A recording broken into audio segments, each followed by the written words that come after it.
I walked into my apartment and saw my wife crying. But it wasn't the tears that scared me. It was the silence that followed. My name's Ryan, I'm 34, and until last Thursday, I thought I had a pretty stable life.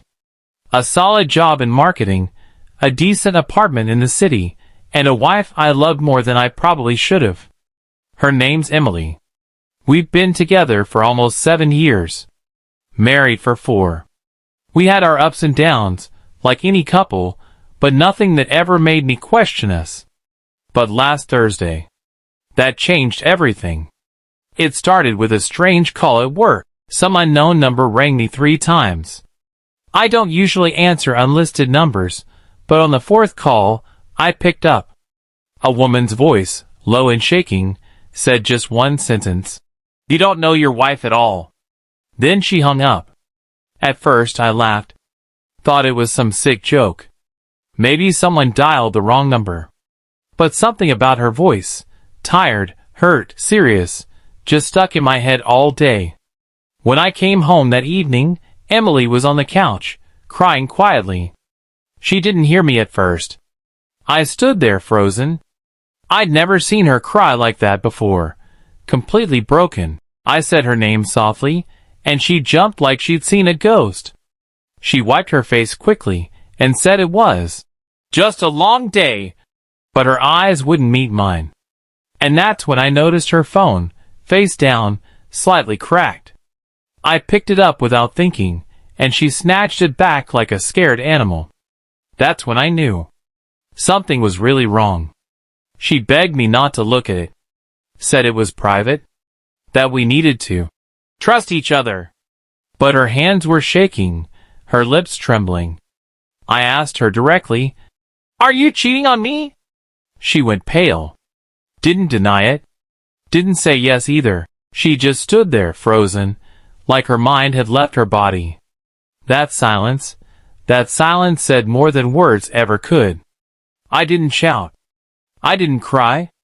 I just grabbed my coat and walked out. I needed air. I needed truth. And that's when I remembered the woman on the phone. That voice. Who was she? What did she know about my wife? And why did I feel like my entire life was built on a lie? To be continued. I didn't go far. Just walked around the block twice, trying to collect my thoughts. My phone buzzed with texts from Emily. "Please come home. It's not what you think. I made a mistake. I need to explain." But how do you explain betrayal? I wasn't ready to hear excuses, not yet. I needed answers. Real ones. So I did something I never thought I would. I opened my laptop and searched for a way to trace that unknown number from earlier. After a few tries and a sketchy website or two, I got a name. Claire Whitman. Never heard of her. She wasn't on any of Emily's social media. I checked mutual friends. Nothing. So I searched the number on WhatsApp. Her profile picture showed a blurry image of a woman on a beach, standing alone. No face. Just a shadowy figure against the sunset. I hesitated. Then I messaged her. "This is Ryan. You called me earlier. Who are you?" No reply. I waited. 10 minutes passed. Then 20. I was about to put my phone down when the 3 dots appeared. Typing. Finally, her message came through. "You deserve to know the truth. I didn't want to be involved, but I can't stay quiet anymore." I asked, "What truth?" Her reply shattered me. "Your wife's been seeing my husband for months." I sat there, staring at the screen, not breathing. My ears rang. My fingers went numb. Her husband. Claire's husband. I asked, "Who's your husband?" A photo popped up. Blurry, taken at a distance. But I recognized the man immediately.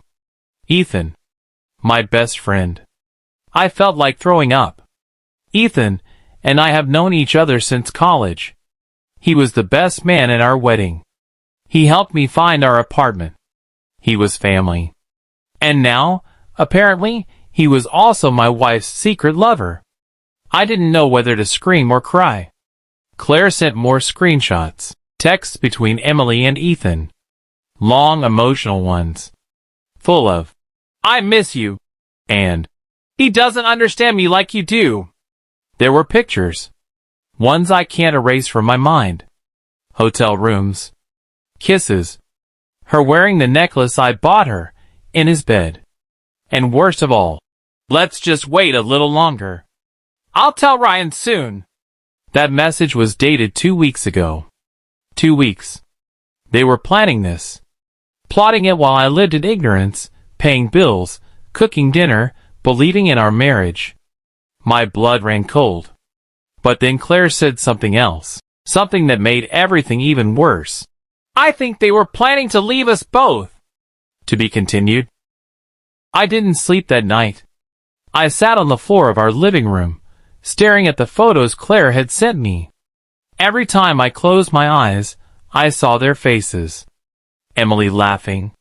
Ethan holding her like I used to. It made my stomach twist.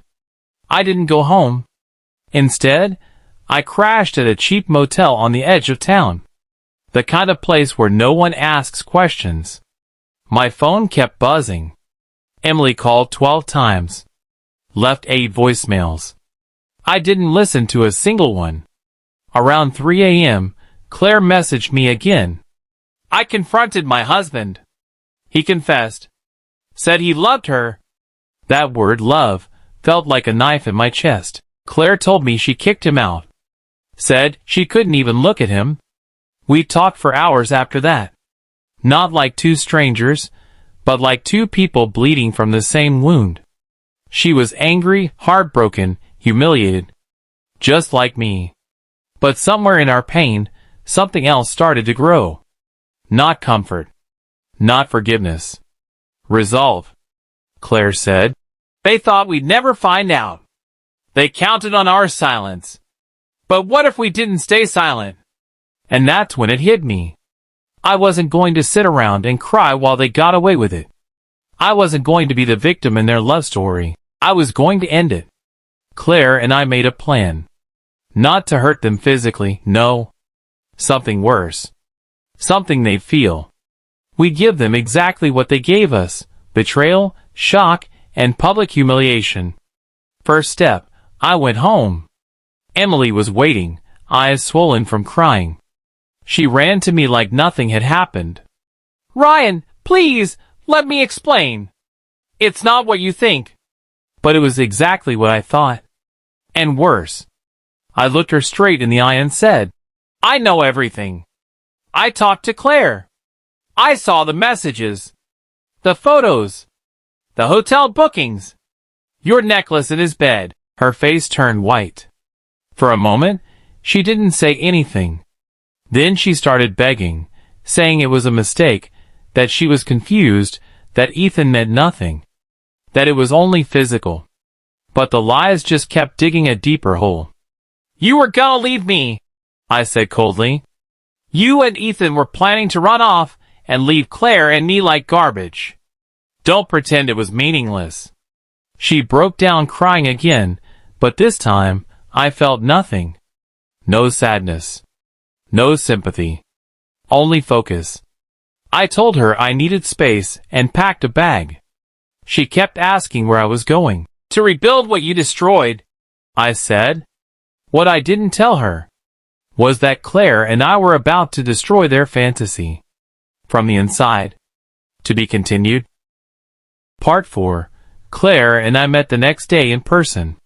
A small cafe downtown. She looked exhausted, like she hadn't slept either.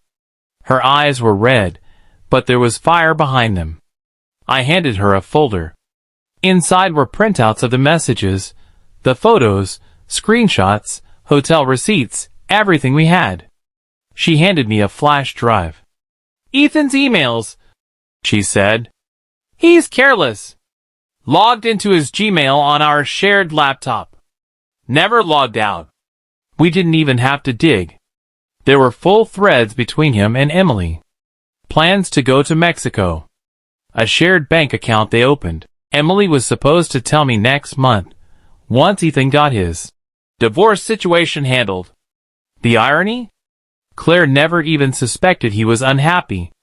We sat in silence for a moment, then I said, "We need to hit them where it hurts. Where they're most vulnerable." Claire nodded. Their image. Their trust in each other. Their perfect plan. So we started. Step 1.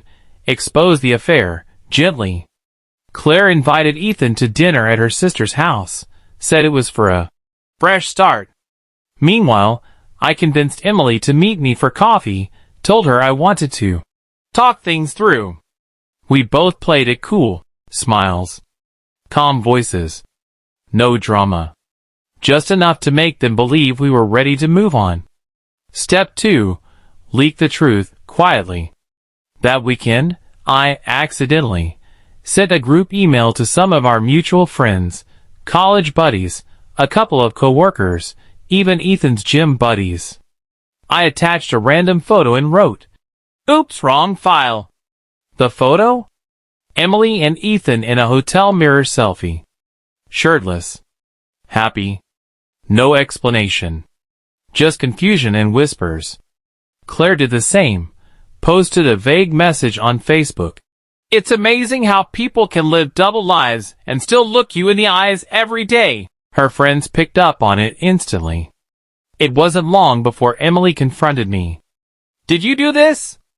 Are you trying to ruin my life?" I didn't answer directly. I just looked at her and asked, "Was it worth it?" She didn't reply. Just stormed out. But things really got interesting when Ethan started to crack. Claire told me he came home screaming, asking if she was trying to destroy him. Said people at work had started asking questions. His boss pulled him aside. HR got involved. See, Ethan's company had a strict no fraternization policy, especially for executives like him. If it came out that he was having an affair, and not just with anyone, but with the wife of his best friend, his entire reputation would go up in smoke. Claire didn't deny anything. She just told him, "You made your choices. Now live with them." Meanwhile, I stayed silent. Calm. Calculated. Because the final step was still coming. And it would hurt more than anything either of them expected. They thought they'd lose us and still keep each other. But what if they lost everything? To be continued. The thing about people like Emily and Ethan, they don't expect consequences. They think charm can fix everything. That once the dust settles, they'll come out clean. But not this time. Claire and I had one last move to make. She invited Ethan to therapy. Said she wanted to give their marriage a final shot. He agreed, of course. He still thought he could spin the story, say it was just passion, a mistake, a phase. Meanwhile, I asked Emily to meet me in the park. Told her I needed closure. She agreed too. Still clinging to the hope that I might forgive her. We planned it all for the same day. Claire's therapist was a friend of hers, not a licensed shrink, but a brilliant actor. They staged the entire session, recorded every word. Ethan admitted everything. Every detail. Every lie. Every disgusting justification. He even said, "Ryan was too soft. He didn't appreciate her the way I did." Claire sat there, stone-faced, letting him bury himself deeper with every word. And me? I was sitting in the park with Emily, listening live through an earpiece Claire had hidden in her purse. I looked at Emily and asked, "Would you still choose him now, if everything fell apart?" She hesitated. Her eyes searched mine. "I don't know. Maybe. It wasn't supposed to be like this." Honest. For once. Then I said something I'd been waiting to say for weeks. "You should know, he said I was weak. That I never deserved you. That he was better than me." She frowned. "He said that?" "Yeah. And guess what else? Claire recorded everything. And she just sent it to his boss." Emily's face froze.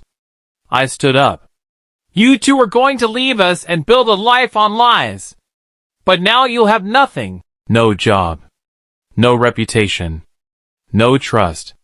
Just each other. Let's see how long that lasts. She sat there speechless as I walked away. Later that night, Claire texted me. He's fired. His name's in the internal memo. They're investigating all his projects.